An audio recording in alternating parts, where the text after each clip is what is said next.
Hello, I'm Josh Dirksen. Welcome to the Dirksen Derby, 9th annual. We have a feet of snow forecasted for the weekend. We got like overhead high berms that are super tight and fun and friendly, hopefully. And it's all kind of falling into place. We're about ready to begin with some practice here soon.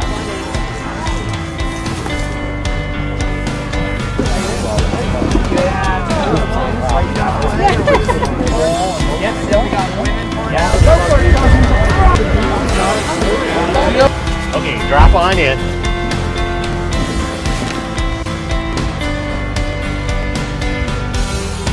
I lost my leg wake surfing in Point of Barrel four summers ago now.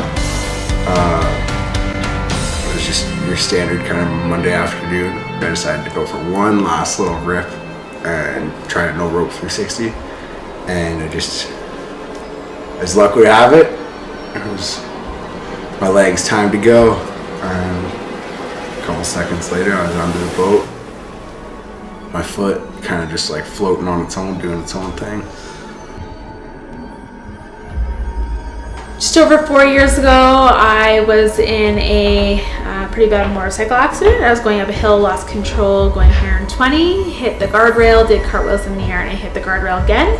So when I hit the guardrail the second time, upon impact, I broke almost every single bone in both my legs that were compound sticking out. I shattered my pelvis, my right hip, broke my back, clavicle, punctured lung, bruised my spleen, and when I broke my right femur in 2 places, it severed my femoral artery, causing me to bleed out. So I was rushed by air ambulance to the Foothills Hospital. The second they pushed me through the doors, my body actually started to shut down. So I was pumped with a lot of blood, put on life support for 7 days, and yeah, I woke up,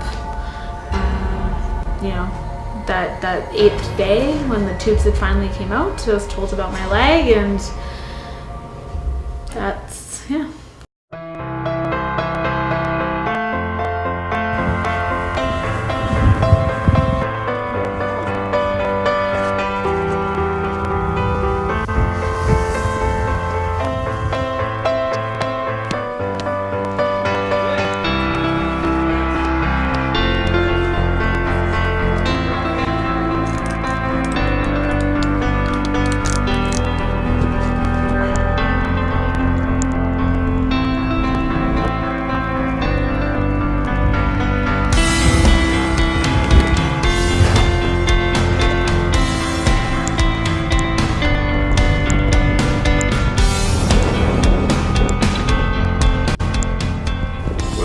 Here we are today.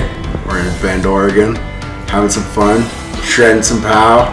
So life goes on, and it's still pretty good if you ask me.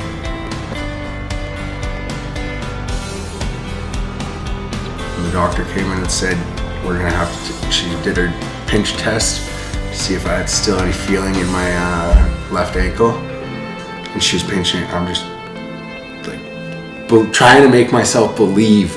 Because I'm seeing her pinch it, and I'm thinking I can feel her pinch my toe, but I couldn't. They tried everything they could to save your leg, but it couldn't be saved.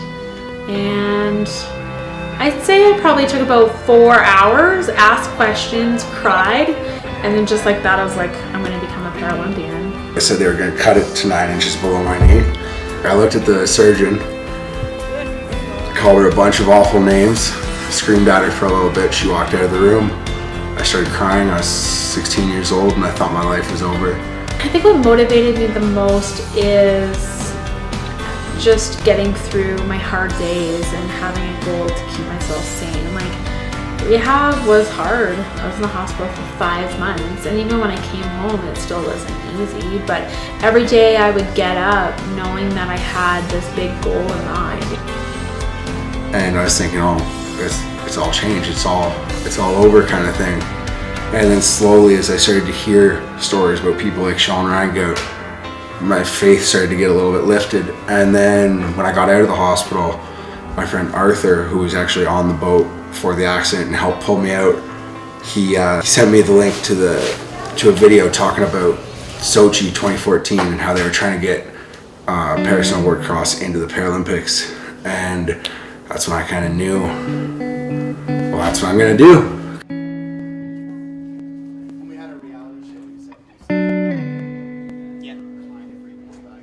at the time, snowboarding was actually not in the Paralympics. So I was looking like 2018 would be my opportunity to make, you know, the games and become a Paralympian, which was quite a ways away, 6 years away.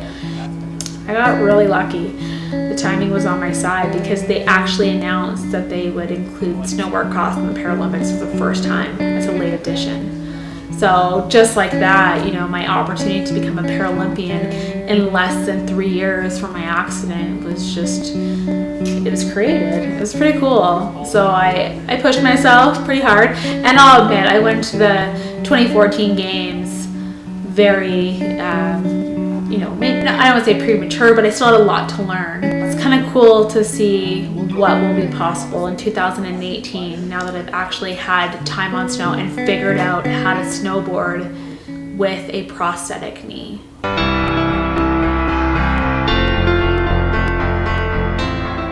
And it was a really, it was a tough battle figuring it out for, you know, the last 4 years, and I'm still learning, and I'll probably be learning for the rest of my life, always tweaking it.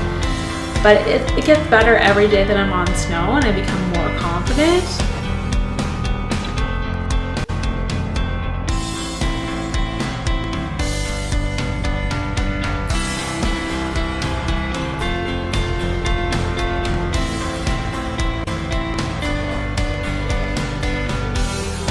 Next winter, I got back on my snowboard, and within a couple turns, it felt like I was riding my snowboard again.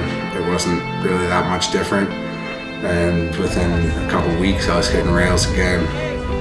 And then the next year, I went and I did my first snowboard cross race. And things have been going pretty fun.